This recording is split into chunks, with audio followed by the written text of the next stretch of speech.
कहते हैं जाको राखे साइयां मार सके न कोई।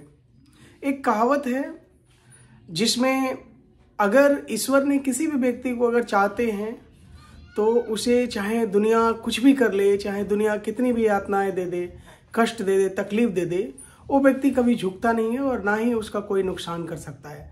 ये सेम सटीक दोहा और कबीर की वाणी मनीष कश्यप पे बैठती है। दिन 9 मार्च 1991 पूर्वी चंपारण के एक छोटे से गांव मध्यवर्गीय परिवार का लड़का का जन्म होता है। उन्होंने 12वीं की शिक्षा अपने गांव के प्राथमिक स्कूल से पढ़ाई करता है। उसके बाद उसके पिताजी का सपना अपने बच्चों की इंजीनियरिंग कराना है और इंजीनियरिंग कराते हैं। एक ब्राह्मण वर्ग का बच्चा ज्योतिबा फुले कॉलेज महाराष्ट्र से सिविल इंजीनियरिंग की पढ़ाई करता है। जहां बिहार में 12वीं के बाद बच्चे नौकरी की तलाश में भटकते हैं, वहीं एक युवा इंजीनियरिंग करने के बाद पुनः अपने बिहार लौट आता है। बिहार की परिस्थितियां और बिहार के जनजीवन को देखते हुए उन्होंने निर्णय लिया कि हमें कोई नौकरी नहीं करना, हमें आगे नहीं बढ़ना, हमें अपने सपने नहीं सजाना। उसने बिहार की पृष्ठभूमि पर काम करने का निश्चय किया। उसने अपने सपने शोहरत सबकी बलि चढ़ा दी। उसने सपने देखा बिहार की तस्वीर बदलने की, नौजवानों की तस्वीर बदलने की। उसने मजदूर वर्ग, किसान वर्ग और बिहार में हो रहे पलायन के खिलाफ आवाज उठाया। किस तरह से बिहार में भ्रष्टाचार है, किस तरह से सड़क बनाने में घोटालाबाजी, किस तरह से मंत्री का मानामानी, किस तरह से यूनिवर्सिटी में लेट सेशन, ये किसी भी व्यक्ति से छुपा नहीं है। बिहार की दुर्दशा आज पूरे भारत भर में चारों तरफ चर्चित है।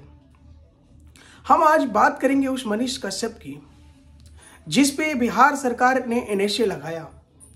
एक साथ उस पे 11 केसेस थोपे गए।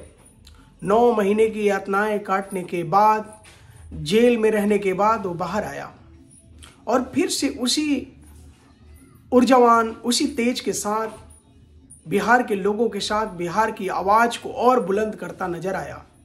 मैं आज बात करूंगा उस मनीष कश्यप की, जिन्होंने कभी अपने लिए बिहार के लोगों से कुछ भी नहीं मांगा, जिन्होंने कभी अपने लिए कुछ भी सपने शोहरत नहीं सजाए। शादी के उम्र में सरकारी विभाग से टकरा बैठा, उसके बाल और दाढ़ी सफेद हो गए। उसे किसी तरह का कोई भी अपनी फिक्र नहीं है।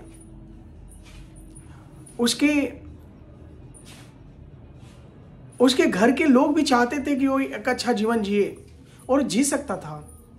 वो हमारे और आपके जैसे बाहर जाके जिंदगी जी सकता था, तरक्की कर सकता था, नौकरियां कर सकता था, अपने बाल बच्चों के लिए लाखों और करोड़ों रुपए कमा सकता था।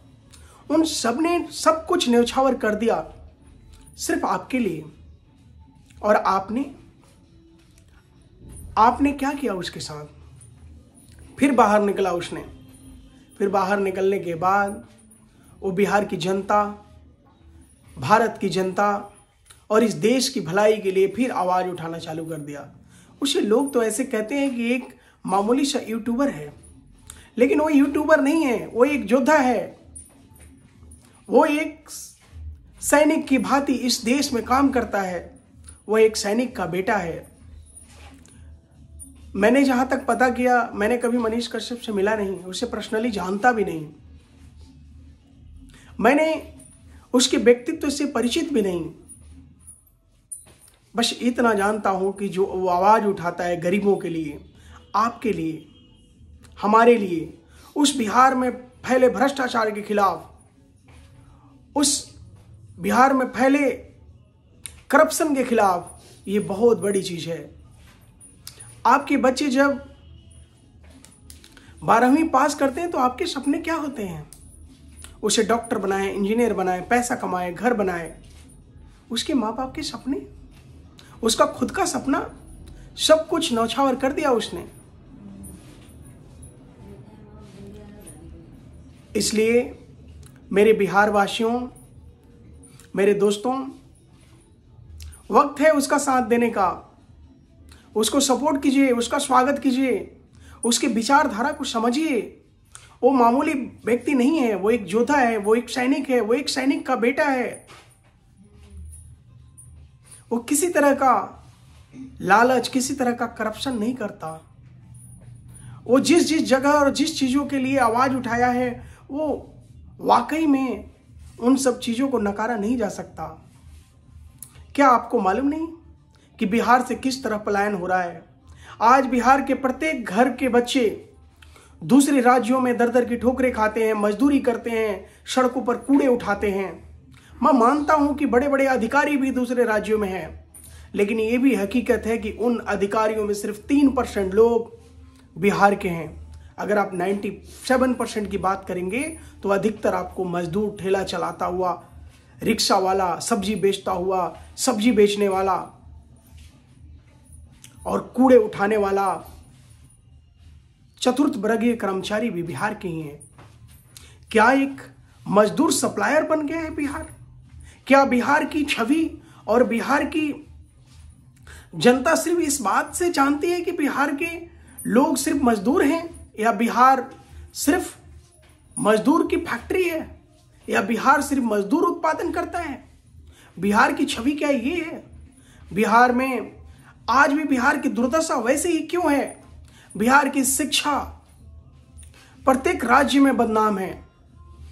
सारे यूनिवर्सिटी और सारे कॉलेजेस, आप सबको पता है कि बिना पढ़ाई के सारी यूनिवर्सिटियां बिहार के छात्रों को डिग्रियां बांटती हैं और सरकार हाथ में हाथ रख के बैठी रहती है। और आप जाति पाति धर्म के नाम पर बिहार को उलझा करके आप बर्बाद कर रहे हैं। हमने जो दोहा स्टार्ट किया था शुरुआत में, मैंने आपसे एक बात बताया था कि कभी कभी ऐसे घर में बिरेले पैदा होते हैं जो अपनी सुख सुविधाओं को छोड़ के जनहित के लिए कार्य करते हैं और अपने मां बाप को गौरवान्वित करते हैं।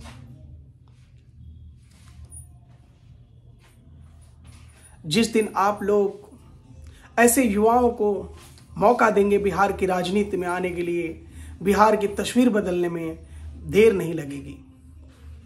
आपने कभी सोचा है कि क्यों किसी मुख्यमंत्री के बेटा ही मुख्यमंत्री बनेगा? बिहार इकलौता ऐसा राज्य है जहां पे जातीय जनगणना होती है। ये जातीय जनगणना की आवश्यकता क्या है? क्यों कराई जाती है? आप लोगों को अभी भी समझ नहीं आया।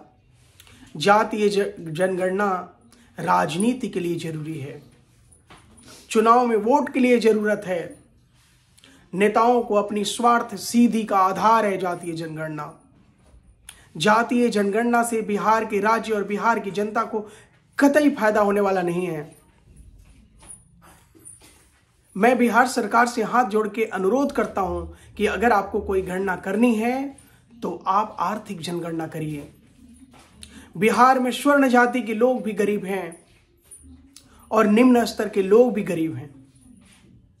आप इन चुनावी वोटों से ऊपर उठ के बिहार के लोगों के बारे में, बिहार के भविष्य के बारे में सोचिए।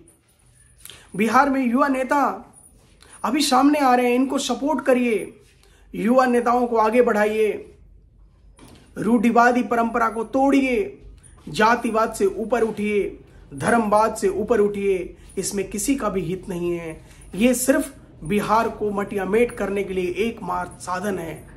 बिहार को आज भी लोग जंगल राज के नाम से जानते हैं। क्यों? बिहार में कर्मठ लोग रहते हैं, बिहार में लोग योद्धा रहते हैं, बिहार में लोग सिपाही रहते हैं, बिहार में लोग मेहनती रहते हैं, लेबोरियस रहते हैं।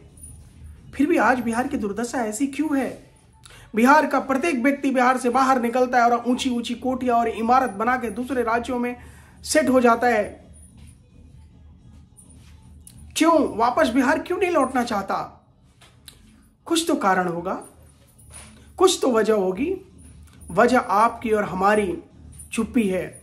आपने कभी अपने सरकार से सवाल नहीं पूछा, आपने कभी सिस्टम से सवाल नहीं पूछा, आपने उस जातिवादी सरकार के खिलाफ कभी आवाज उठाने की कोशिश ही नहीं की।